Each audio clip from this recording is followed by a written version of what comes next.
Moirang A sigi manungchanba Kwakta Municipal Council Ward number 8 ki lambising matam shangna shemjinbidabana maram oiraga lambigi khudongthiba masing khangdana thoklakpana. Ward number 8 ki manungda leiriba lambising hayeng phaobagi manungda shemjinbidragadi lambi thingbagi khongjang changshillagani hairi.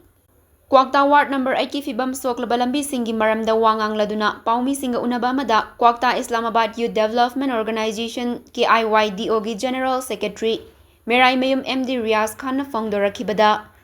Kwakta Municipal Council Ward number 8 ki lambising asuki matik fibam sokle lambigi mayayda pukri machagumlaba kongkut kaya laibana lambigi khudongthiba kaya thokle school chatpa mahairoi-sing asok apan nangba nong khajiktang tabada lainangna aduga nong tadaba matamdana ufulna chatpa ngamdaba haibadu thoktuna lambi chatpasing awaba mayoknari Mamangda Moirang A sigi MLA ga amadi mahaki official kayarak unabada lambi asi soidana semlagani haina thajaba pirakhi adubu ngasi fauba thabakta onthorakpadi leitri maramasina MLA amadi mari leinaba authority na hayeng phaobagi manungda lambi shemjinbidragadi Kwakta Municipal Council Ward number 8 ki lambising matam kaktana thingzillagani haiki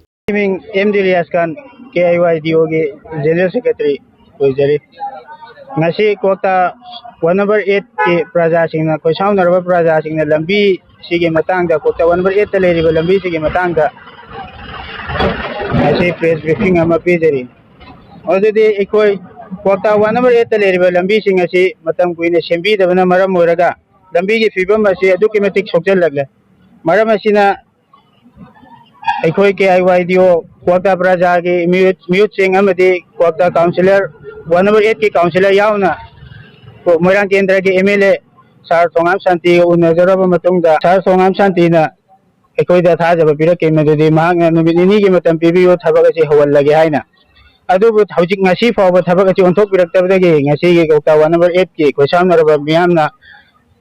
lambi asi thingjallani haibagi warep lawkre maram aduna ngasi aikoi Kwakta Ward number 8 ki leiriba KIYDO amadi praja singya pullaga ngasi hayeng tang kuntra June ki tang kuntra 2026 numit asi fauba matampi jari hariba numit asi fauba da lambi asi sembi raktaba tarabati mathangi numit thangnaba numit tagi ekoi lambi asi thinginjaragani haina KIYDO amati Kwakta praja ki miyam tagi khangan jari hariba lambi thingbagi khongjang asi bu Kwakta praja na su support tobiyu haina khangan jari